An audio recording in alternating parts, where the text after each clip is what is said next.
Hello everyone, स्वागत है आप सबका। आज हम पढ़ेंगे कुछ मात्रिक छंदों के बारे में और कुछ वर्णिक छंदों के बारे में। हमने पहले ही मात्रिक छंदों के बहुत सारे प्रकार पढ़ लिए हैं। कुछ और मात्रिक छंद के प्रकार बचे हुए हैं जिनको हमें पढ़ना बाकी है। उसके बाद हम पढ़ेंगे वर्णिक छंदों के बारे में। तो आइए स्टार्ट करते हैं और देखते हैं कौन से मात्रिक छंद हमें पढ़ना है। तो हमें पढ़ना है हरिगीतिका और पढ़ना है बैरवे। ये दो और मात्रिक छंद है जिनके बारे में हमें पढ़ना है। तो आइए इसकी परिभाषा या इसकी पहचान जो भी कह लीजिए उसे देखते हैं। ठीक है, अगर आपसे परिभाषा कह रहा है कि हरिगीतिका की परिभाषा लिखिए या हरिगीतिका की पहचान लिखिए या हरिगीतिका के गुण लिखिए, तो इन तीनों का मतलब एक ही होता है। आइए समझते हैं। तो हरिगीतिका क्या है? हरिगीतिका एक सममात्रिक छंद है। सममात्रिक छंद का मतलब इसके सभी चरणों में मात्राओं की संख्या समान होती है। हरिगीतिका एक सममात्रिक छंद है। इसके प्रत्येक चरण में 28 मात्राएं होती हैं। हरिगीतिका एक सममात्रिक छंद है। इसमें 4 चरण होते हैं। प्रत्येक चरण में 28 मात्राएं होती हैं और इसमें जो हर लाइन है उसमें प्रत्येक पंक्ति में 16 और 12 मात्राओं पर यति होता है। 16 और 12 मात्राओं पर क्या आएगा? यति। जैसे ही 16 मात्राएं हो जाएंगी उसके बाद विराम आता है। यहाँ ऐसा शब्द डाला जाता है जहाँ पर आपको रुकना पड़े। ठीक है, यहाँ पर 16 और 12 को जोड़कर देखिए कितना आएगा? 28 आएगा। तो ये हो गई हरिगीतिका की परिभाषा। एक बार फिर से ध्यान से सुनिए। हरिगीतिका क्या है? हरिगीतिका एक सममात्रिक छंद है। इसमें 4 चरण होते हैं।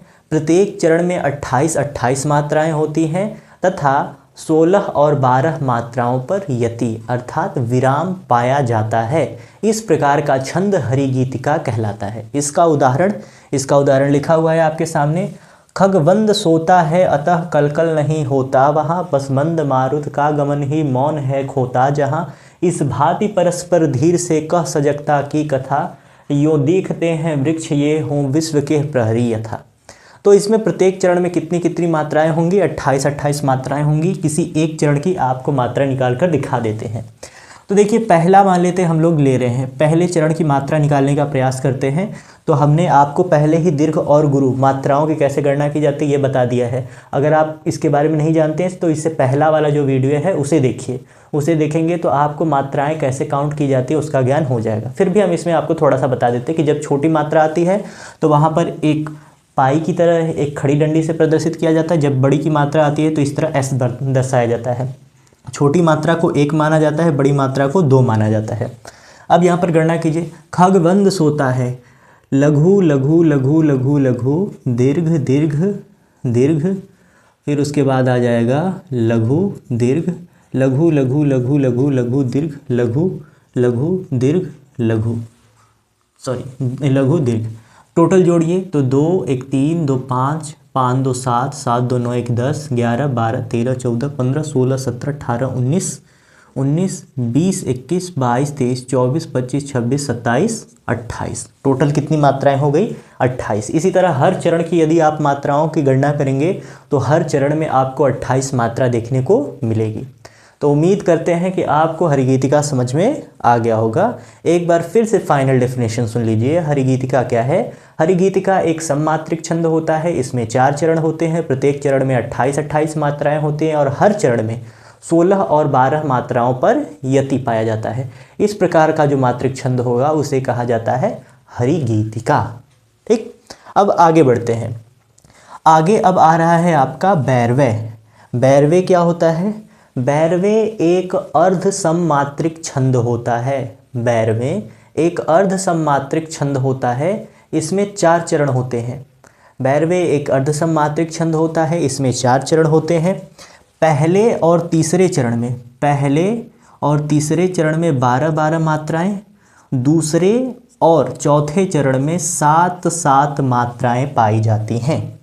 अर्ध सममात्रिक का मतलब समझ में आ गया कि आधे पदों की मात्राएं आपस में क्या होंगी? बराबर होंगी। अगर सभी में एक जैसी मात्रा होता तो सममात्रिक। आधे में बराबर है यानी 2 में 7 है, 2 में 12 है, तो उसे अर्ध सममात्रिक छंद कहा जाता है। तो बैरवे क्या है? बैरवे एक अर्ध सममात्रिक छंद है। इसमें 4 चरण होते हैं। पहले और तीसरे चरण में 12 मात्राएं, दूसरे और चौथे चरण में 7 मात्राएं होती हैं। इस प्रकार की जो छंद रचना होती है उसको कहा जाता है बैरवे। और एक विशेष बात, क्या विशेष बात है कि इसका जो दूसरा चरण है और चौथा चरण है इसके अंत में प्रायः जगण आता है या तो तगण आता है। इसके दूसरे और चौथे पद के अंत में प्रायः जगण आता है या तो तगण आता है। श्योर नहीं है कि दोनों आएंगे ही, मगर प्रायः का मतलब अधिकांश बार में जगण और तगण आता है। एक बार काउंट करके देख लेते हैं। तो इसका उदाहरण आपके सामने लिखा गया है, तुलसी राम नाम समीत नान। फिर उसके बाद कहा गया, जो पहुँचाओ रामपुर तनु अवसान। मात्रा काउंट कीजिए, तुलसी, ठीक है, तो ये हो जाएगा लघु लघु दीर्घ लघु दीर्घ लघु दीर्घ दीर्घ लघु लघु। तो यानी 1 2 3 2 2 2 4 2 6 1 7 7 2 9 9 2 11 12 1 13 13 कैसे हो गया? तुलसी 1 2 2 4 2 6 1 7 8 9, यहाँ पर लघु रहेगा, ठीक है।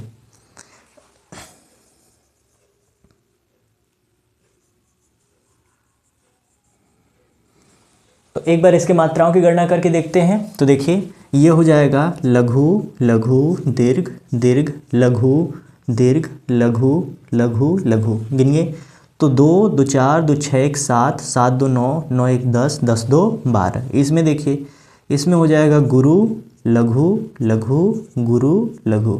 2 1 3 3 1 4 4 2 6 6 1 7। तो इसी प्रकार ये फिर अगले वाले चरण में फिर 12 मात्रा होगी, फिर अगले वाले चरण में 7 मात्रा होगी। तो इस प्रकार का जो छंद होता है उसे कहा जाता है बैरवे, ठीक है। बरवे या बैरवे दोनों नाम होता है, कहीं कहीं पर आपको अलग अलग देखने को मिल जाएगा।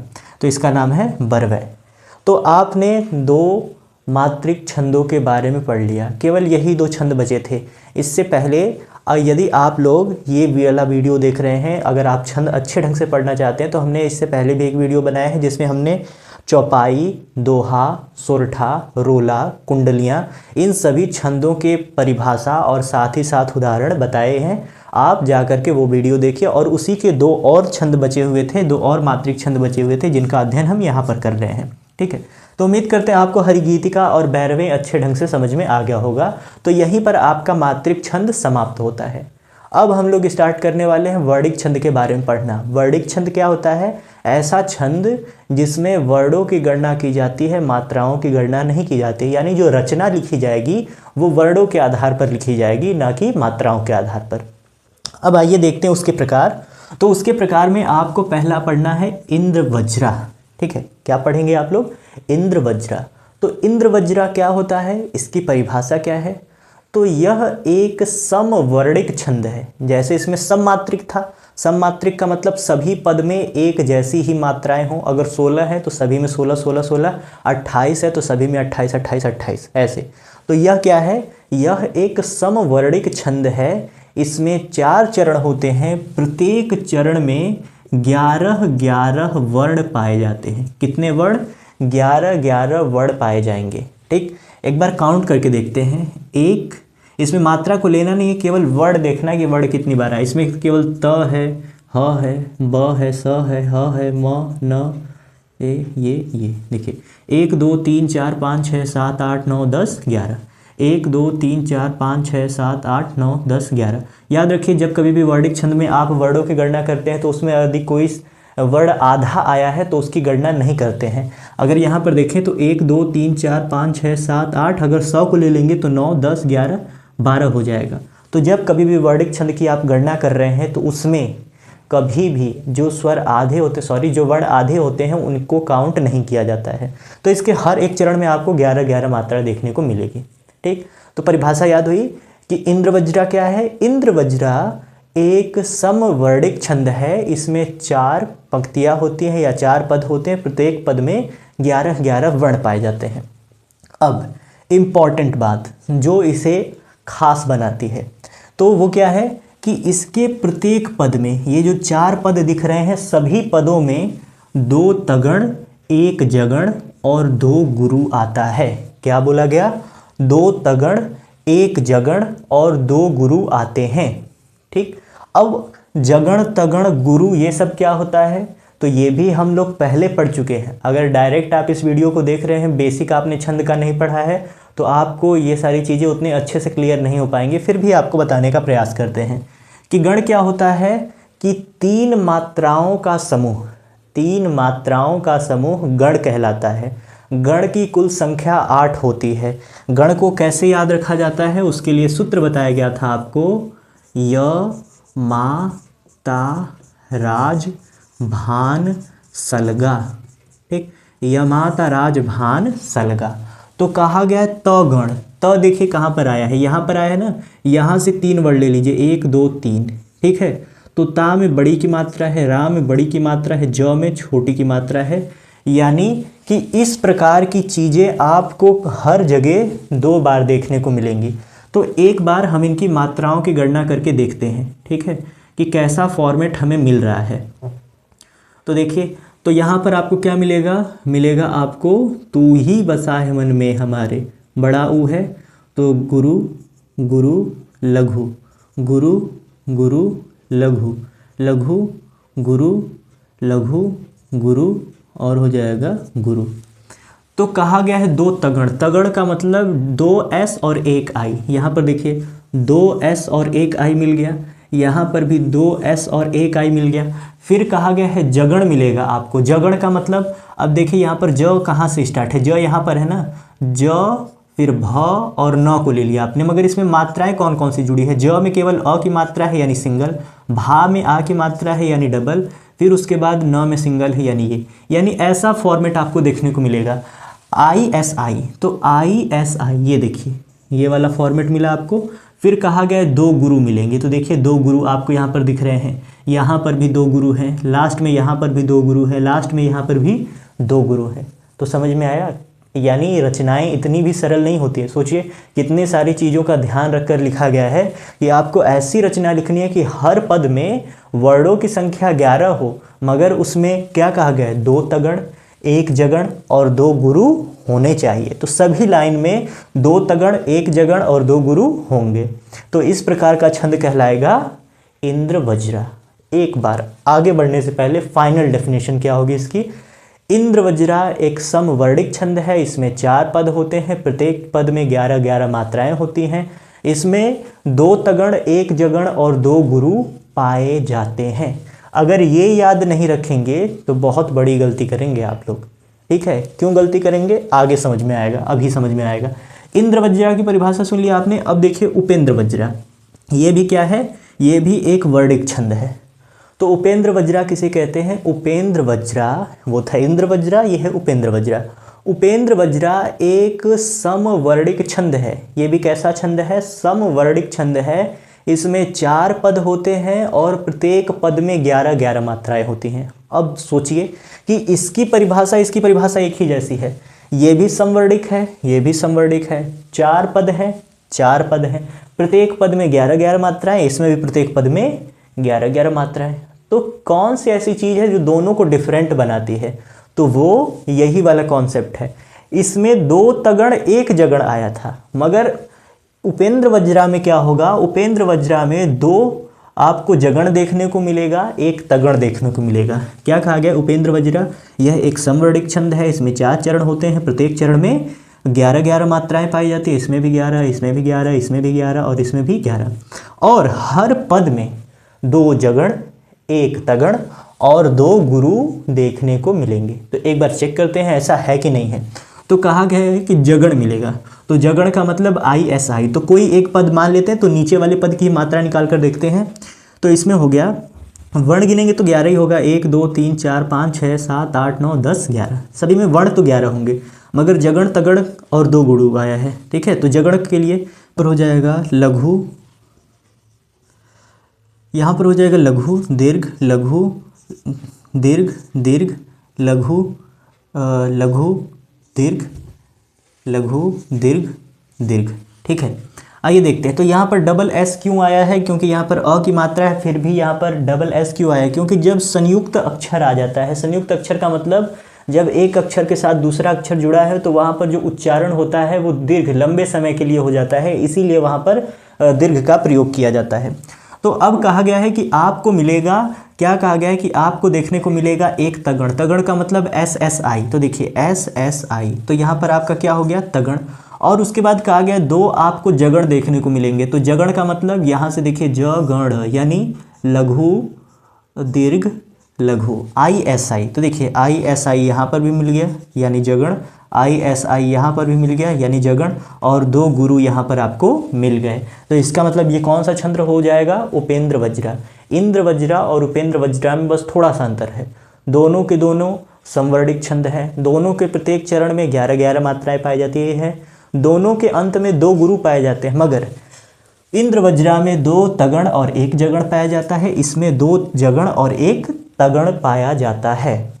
ठीक है, उम्मीद करते हैं आपको उपेंद्र वज्रा और इंद्र वज्रा दोनों का अंतर समझ में आ गया होगा। अब आगे बढ़ते हैं, आइए देखते हैं अब मालिनी के बारे में। तो मालिनी एक समवर्णिक छंद होता है, इसमें 4 चरण होते हैं, प्रत्येक चरण में 15-15 मात्राएं पाई जाती हैं।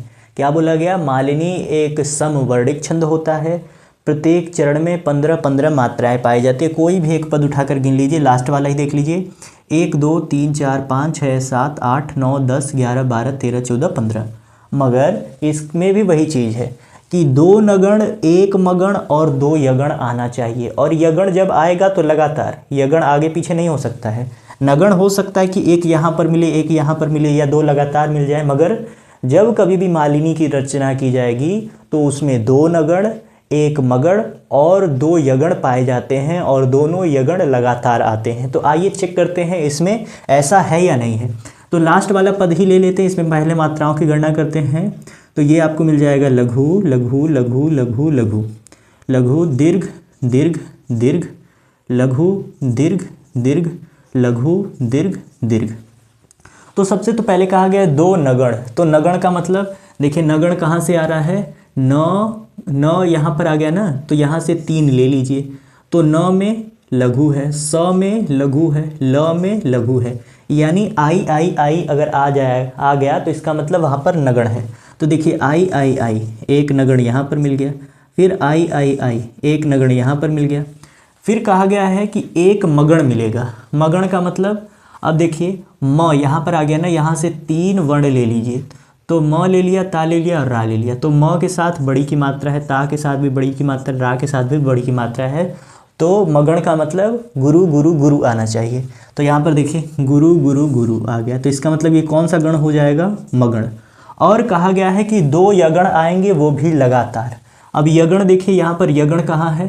य माता, य शुरू में ही है, तो यहाँ से 3 ले लिया आपने। य में लघु, फिर दीर्घ, फिर दीर्घ, यानी 1 लघु और 2 दीर्घ होने चाहिए। 1 लघु 2 दीर्घ, 1 लघु 2 दीर्घ, ये भी यगण हो गया, ये भी यगण हो गया। तो देखा आपने, 2 नगण 1 मगण और 2 नगण 1 मगर और 2 यगण आ गए। तो जब कभी भी किसी काव्य रचना में कोई ऐसी साहित्यिक रचना जिसके प्रत्येक पद में वर्णों की संख्या 15 हो और उसमें 2 नगण 1 मगण और 2 लगातार यगण उपस्थित हो, तो उस काव्य रचना को मालिनी कहा जाएगा। ठीक, तो उम्मीद करते हैं कि आज आपको जितने भी यहाँ पर छंद के प्रकार और उनकी परिभाषा, साथ ही साथ उदाहरण जो बताए गए, वो समझ में आया होगा। हमेशा की तरह आपको वही रिकमेंड किया जाएगा कि अगर कोई टॉपिक, कोई चीज़ नहीं समझ में आई है तो आप फिर से एक बार फिर से वीडियो को पीछे कीजिए और उस टॉपिक को दोबारा से पढ़िए। उम्मीद करेंगे कि आपको वो चीज़ दोबारा पढ़ने पर ज़रूर समझ में आ जाएगी।